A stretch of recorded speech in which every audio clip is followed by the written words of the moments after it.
Dog yard death. On October 24, 2022, an unnamed 49-year-old Amazon contract driver pulled his delivery van up to a rural home off Highway O near Magnolia Lane in the Wood Heights area outside Excelsior Springs, Missouri. He climbed out, walked through the gate of the fenced yard, and left a package at the front door. He never came back to the van. Hours passed. The vehicle sat idling at the curb, its lights on, engine running, with no sign of the driver.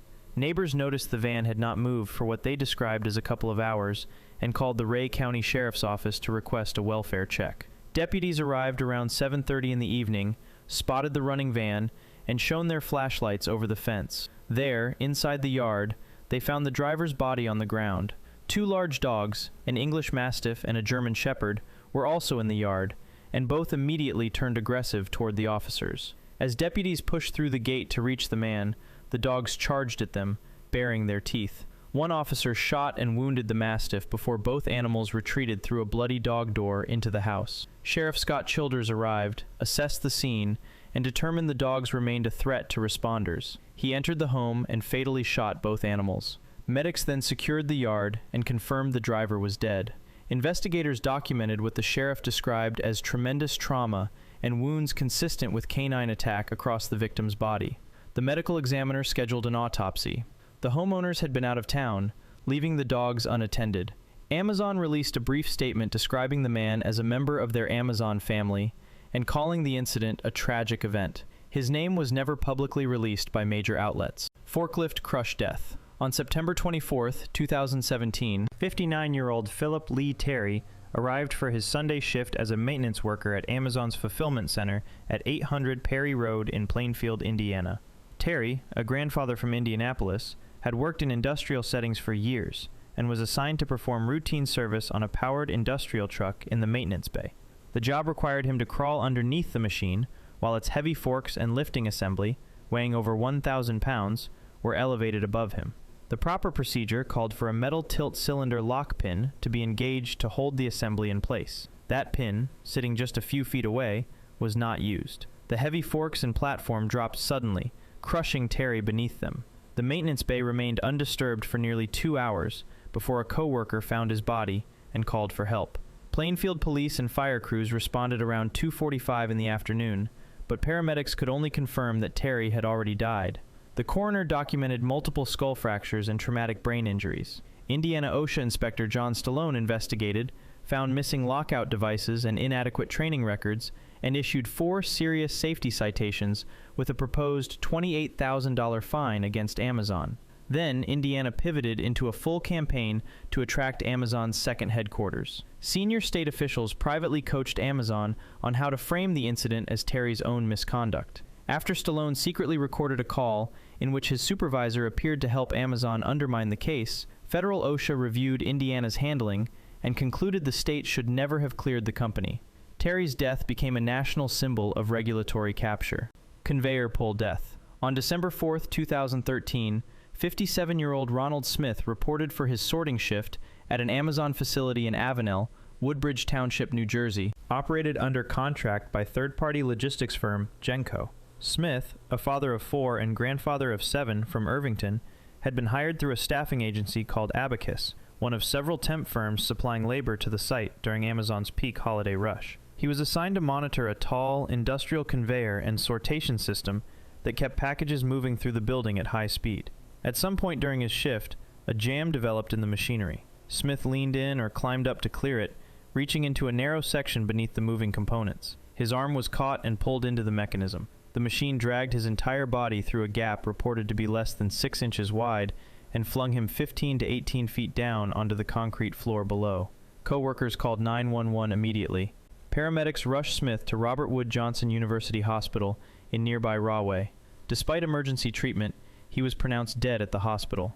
The official cause of death was listed as multiple blunt force impact injuries. OSHA investigated and cited Genco and 4 staffing agencies for failing to conduct basic hazard assessments before sending temp workers into the conveyor area. Amazon, which owned the building, was not among the cited parties. Each company faced fines of roughly $6,000. Smith's family filed a wrongful death lawsuit, alleging dangerous equipment and crushing productivity demands drove the conditions that killed him. Construction burial death. On July 27, 2021, 29-year-old Eric Lara arrived at a construction site on the 700 block of Ramona Avenue in the Feltonville neighborhood of North Philadelphia, where a large warehouse shell was being converted into a new Amazon delivery station. Lara worked for Mayfield Site Contractors, the subcontracting firm hired to build a retaining wall at the rear of the site. Just after 10:30 in the morning, he was standing in a narrow trench between a steep cut slope and a 20-foot-high retaining wall when the ground gave way without warning. A massive collapse of soil buried him completely. Co-workers sprinted to the spot and began clawing at the earth with their bare hands, while someone called 911. Philadelphia Fire Department Special Operations units arrived with backhoes and heavy rescue equipment and spent nearly an hour working to reach him. When crews finally uncovered Lara, they rushed him from the Ramona Avenue site to Temple University Hospital. He was pronounced dead just before noon. Officials said his injuries were consistent with crush syndrome from being trapped beneath the collapsed wall and earth. OSHA opened an investigation into both Mayfield and general contractor Gilbane Building Company. In February 2022, the agency proposed $175,480 in fines against Mayfield and $14,502 against Gilbane for excavation safety failures. No Amazon employees were present on the site that day. Lara died building a facility he would never have worked inside. By the way, if you find this informative, I cover stories like these regularly. Consider subscribing if you'd like to see more. Now back to the video.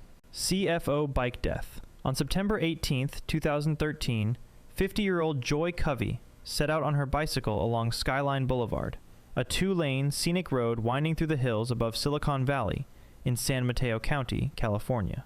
Covey was Amazon's first chief financial officer, the executive who helped steer the company through its initial public offering in the 1990s and shaped its early financial architecture. She had left Amazon years earlier, but remained one of its most celebrated alumni. That afternoon, she was on a routine training ride on a route she knew well. At the same time, a 22-year-old man from Fremont drove a Mazda minivan uphill on Skyline Boulevard and began a left turn onto Elk Tree Road, cutting directly across the downhill lane. Covey had no time to brake or swerve. She struck the right side of the turning van and was killed at the scene. She was wearing a helmet.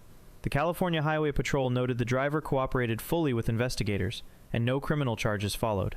The collision was initially reported as a routine bicycle accident and drew brief attention before fading.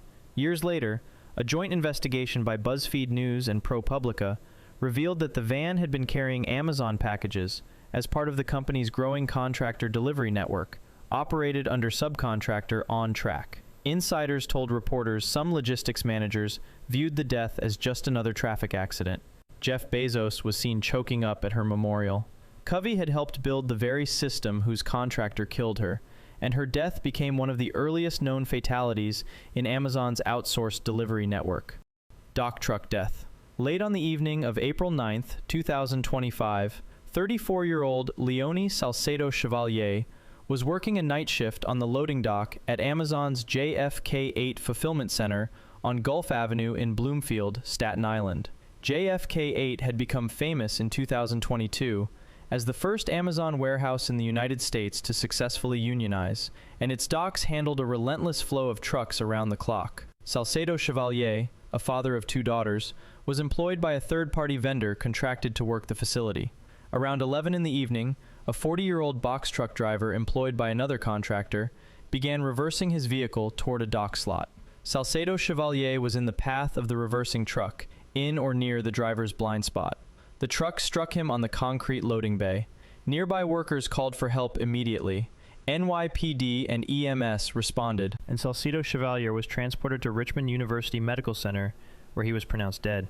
The truck driver remained at the scene and cooperated with investigators. No immediate arrests were made as police examined lighting, visibility, and yard procedures. Word of the death spread through JFK 8 through worker phone alerts and group chats, rather than official management announcements. Angry co-workers on the night and following shifts pushed managers into shutting the warehouse temporarily and sending staff home with pay. Amazon emphasized in public statements that both the victim and the driver were employed by subcontractors. Union activists and labor advocates called the death a predictable consequence of chaotic yard design, poor visibility protocols, and Amazon's contractor model. Pallet jack death. On June 1, 2014, 52-year-old Jody Rhodes reported for her Sunday shift at Amazon's fulfillment center near Walnut Bottom Road in Carlisle, Pennsylvania. Rhodes was a grandmother of 4, mother of 2 sons, and a widow who had already survived breast cancer before taking the warehouse job. That afternoon, she was operating a motorized pallet jack, the kind of heavy electric vehicle used to move stacked pallets of goods through warehouse aisles at speed. At some point during her shift, the pallet jack crashed into shelving. Coworkers who spoke to reporters said she was pinned or crushed in the collision. Emergency responders were called, and Rhodes was transported to Carlisle Regional Medical Center with severe injuries. Despite treatment, she died at the hospital. Cumberland County Coroner Charlie Hall listed multiple blunt force injuries from the collision as the official cause of death. OSHA opened an investigation into Amazon's Carlisle facility, examining training procedures, equipment protocols, and whether warehouse design contributed to the accident. Worker safety advocates grouped her death with other Amazon warehouse fatalities as evidence that productivity pressure and facility layout increased the danger of operating heavy equipment.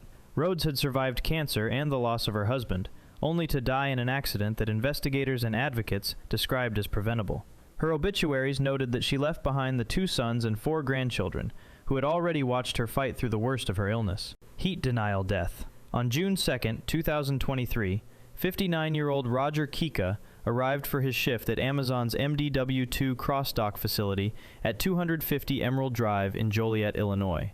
MDW2 is a high-volume freight transfer point where trailers are unloaded and reloaded to push Amazon shipments deeper into the Midwest network.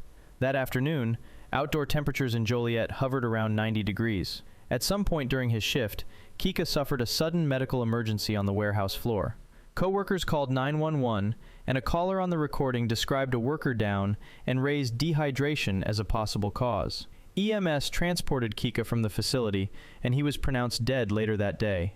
Within days, Amazon told reporters that his death resulted from a non-work-related medical incident, and that the building was climate-controlled, with temperatures that did not exceed 77 degrees. The 911 audio, obtained later through a public records request, told a different story. The caller's reference to suspected dehydration directly undercut Amazon's characterization of conditions inside the building. Joliet City Council member Cesar Guerrero and advocates from Warehouse Workers for Justice questioned whether the heat, workload, and the pace of cross-dock operations contributed to Kika's collapse. Workers and advocates documented dock temperatures approaching 90 degrees during later summer heat waves at similar facilities, and criticized Amazon's framing of the death as unrelated to work conditions. Kisa was 59 years old. Cardboard wall death. In the early morning hours of December 27, 2022, 61-year-old Rick Jacobs was finishing an overnight shift at Amazon's DEN4 fulfillment center at 4222 Integration Loop in Colorado Springs, Colorado. Just before the shift change, near the outbound shipping dock, Jacobs collapsed and suffered a cardiac event. Emergency responders arrived and pronounced him dead on the warehouse floor.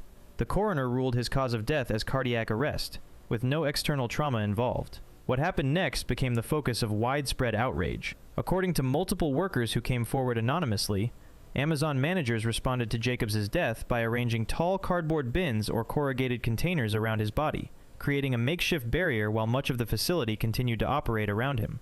As the day shift began arriving between 7 and 7:30 in the morning, employees clocked in, received no explanation from management, and began their shifts. Many only learned from colleagues that a dead coworker's body was still inside the cardboard cordon nearby. One worker posted online that staff had been told to work around the area, describing management's response as a blatant disregard of human emotions, and calling it unconscionable that workers were expected to operate alongside a dead body. After The Guardian and other outlets published workers' accounts, Amazon denied that boxes had been used as a barrier, saying managers had stood around the body to provide privacy, and that employees were offered time off. Workers said they were never told directly. The incident became a defining moment in the ongoing debate about how Amazon treats its workforce, raising questions not only about whether deaths at its facilities are preventable, but about what dignity looks like in the minutes and hours after one occurs. Thanks for watching. If you found value in this, a subscription helps me continue researching these stories. Thanks for watching.